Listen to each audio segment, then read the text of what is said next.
박현경 기자의 인사이드 아메리카. 미국의 국민들은 은행과 관련된 우려가 커지고 있는데 은행을 구제하는 금융을 구제금융을 경계한다라는 여론조사 결과가 나왔습니다. 미국인들 대다수가 경영을 잘못해서 망하는 은행을 위해서 납세자들의 세금이 쓰여져서는 안 된다라고 생각하고 있습니다. 이 실리콘밸리 은행은 파산했지만은 그 이후에 이 은행의 이른바 굿즈의 인기는 상당하다라고 월스트리트저널이 보도를 하고 있는데요. 또 텍사스주에서 한 아시안 여성이 강도 피해를 당하던 중에 용의자로부터 바닥에 내던져지면서 하반신이 마비되는 사건이 발생했습니다. 자, 박현경 기자. 네, 안녕하십니까. 우선 첫 번째 소식. 미국인들은 대부분이 무책임한 은행 경영으로 인한 문제를 해결하기 위해서 납세자 세금을 쓰지 말아달라 이런 입장이라는데요. 네, 그렇습니다. 미국인 10명 가운데 8명꼴 이상이 납세자들이 그런 문제 해결에 세금을 써서는 안 된다는 입장 나타내고 있습니다.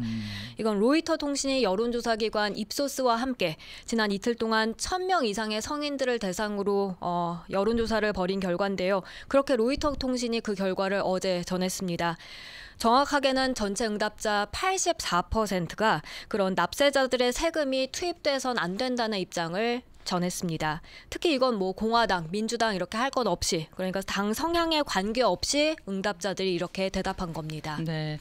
또 이번 조사에서 은행에 대한 구제, 금융에 대한 입장도 조사를 했다고 하는데 결과는 어떻게 나왔습니까? 네, 은행들에 대한 정부의 구제, 금융에 대해선 절반 정도가 찬성했습니다.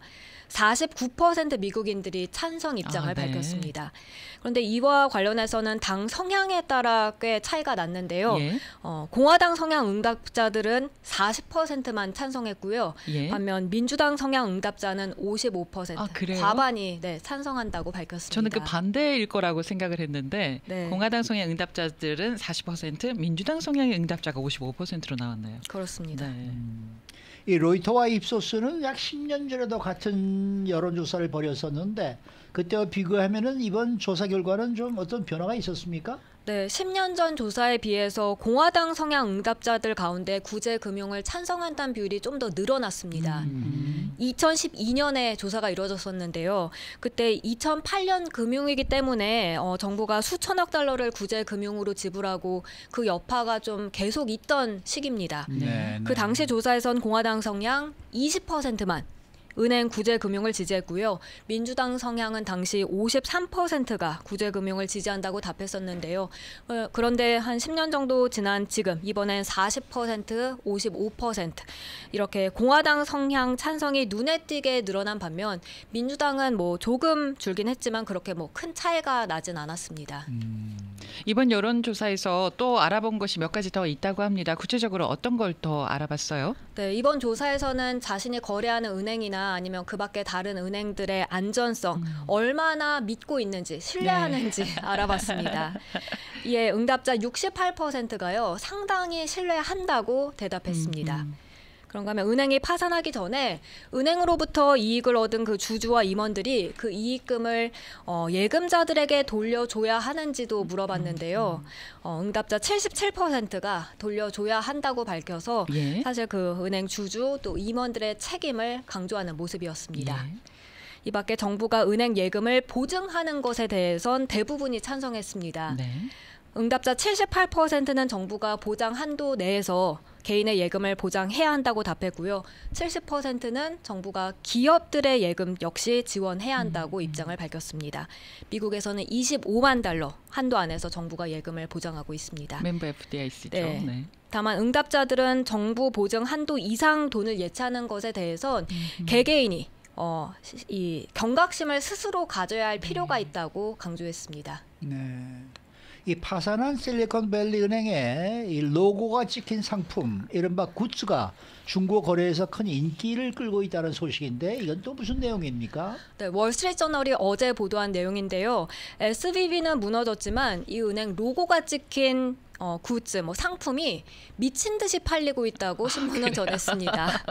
보도에 따르면 SVB가 파산한 이후에 한때 그런 취업 박람회라든지 아니면 회사 행사 같은 데서 그냥 무료로 나눠줬던 그런 기념품들이 지금 이베이, 애쉬 그런 온라인 거래 사이트에서 고가에 팔리고 있습니다. SVB 텀블러를 팔려는 한 판매자는요, 은행 역사에 남을 한 점을 소유하라 이렇게 적어놓기도 했습니다. 그런 상품들을 받을 때는 무료로 받았을 거 아니에요. 근데 그렇죠. 그거를 팔 때는 얼마 정도에 지금 팔리고 있습니까? 먼저 어떤 상품들이 있는지부터 살펴보면요. 예. 양말, 모자, 와인 텀블러, SVB 담요, 블랭켓, 예. 그리고 펄스 후크라고 해서 지갑, 거리, 치즈보드 등이 있는데요. 이베이에 올라온 물품 가운데 그 SVB 블랭켓은 $26에 판매되고 있고요.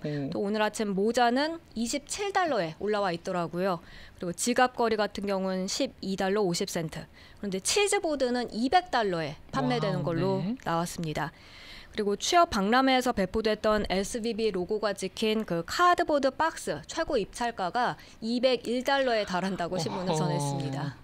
아니 이렇게 파산한 은행의 굿즈가 왜 이렇게 인기가 있는 거예요? 네, 월스트리트저널은 이 같은 현상에 대해서 전했는데 이걸 Financial Disaster Swag라고 일컬었습니다. 이건 유명한 기업이 무너질 때 틈새 수요가 생기는 현상을 뜻한다고 해요.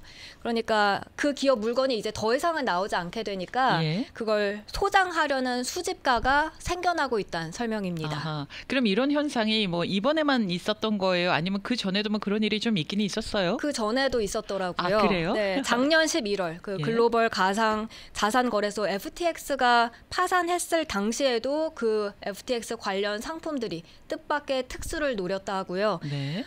특수를 누렸고 또 심지어 2008년에 글로벌 금융위기 몰고 왔던 리먼 브라더스 관련 상품들은 심지어 아직까지도 그렇게 네. 거래가 이루어지고 있다고 합니다. 참네.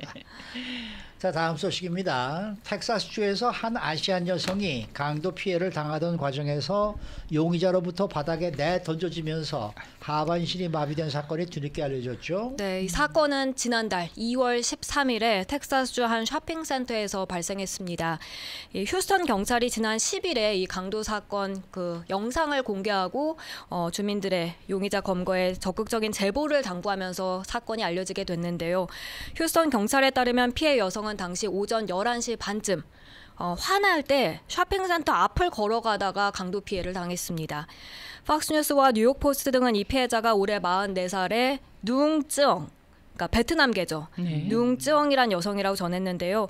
쯔엉은 그 강도 피해를 입기 전에 그 쇼핑센터에서 한 24마일 정도 떨어진 은행에서 거액의 현금을 인출한 걸로 나타났습니다. 예. 경찰은 용의자가 은행에서부터 이 여성을 미행해서 뒤쫓아와서 범행을 저지른 것으로 보인다고 발표했습니다. 네. 경찰이 공개한 CCTV 영상을 보면 굉장히 끔찍하더라고요. 그렇습니다. 경찰이 공개한 이 당시 장면 담은 영상 오늘 아침 저희 라디오코리아닷컴에 올려놔서 이미 많은 분들이 보셨는데요. 네. 영상에서 흑인 용의자는 걸어가던 피해 여성에게 다가가 몸을 붙듭니다. 그리고 저항을 이제 피해 여성이 하니까 그 피해 여성은 손에 들고 있던 뭐 지갑, 휴대전화, 돈 봉투를 바닥에 떨어뜨리게 되고요. 네. 그러자 그 용의자는 이 가운데 지갑만 주어서 달아나려 했습니다. 그러는 사이 여성은 돈 봉투를 쥐어듭니다. 용의자는 갑자기 뒤돌아서 여성이 든 돈 봉투를 보고 그걸 빼앗기 위해서 여성한테 다시 접근해서 여성을 들어올려 바닥에 내던졌습니다. 이후 영상에선 그 기둥에 가려져서 보이진 않습니다만 경찰은 용의자가 이 여성으로부터 마침내 돈 봉투를 빼앗아서 강탈했다고 밝혔고요. 그리고 또 용의자는 그새 또 떨어뜨렸던 지갑까지 함께 주워서 황급하게 도주했습니다. 그런데 이 사건으로 피해 여성은 하반신이 마비가 됐다면서요. 그렇습니다. 피해 여성 쯔엉은 당시 바닥에 내팽겨치면서 그 척추를 손상당해서 하반신이 마비되고 말았습니다. 네. 의사는 가족들에게 쯔엉이 다시 걸을 수 있는 확률 50%라고 전했습니다. 네, 이 용의자가 돈 봉투를 강탈해서 달아났는데 얼마가 들어 있었나요? 네, 그 봉투에는 현금 4,300불이 들어 있었습니다. 예. 그 쯔엉은 아이 셋을 둔 싱글맘인데요. 베트남에 있는 가족들을 방문하기 위해서 그래서 이 현금을 당시 은행에서 찾았던 걸로 알려지고 있습니다. 수정을 돕기 위한 모금 페이지 gofundme.com에 개설됐는데 거기 보면 오늘 아침 현재 목표액 12만 달러 훌쩍 넘겨서 예. 21만 5천 달러 이상 모금이 된 상태입니다. 예, 경찰은 이 강도 용의자 사진을 크게 이제 공개를 했는데 20대 초반의 흑인 남성이고요. 키는 5피트 8에서 9인치 키에 140파운드 정도 몸무게입니다. 그러면서 주민들에게 적극적으로 제보해달라고 강조했습니다. 네, 수고 많으셨습니다. 고맙습니다. 박현경 기자였습니다.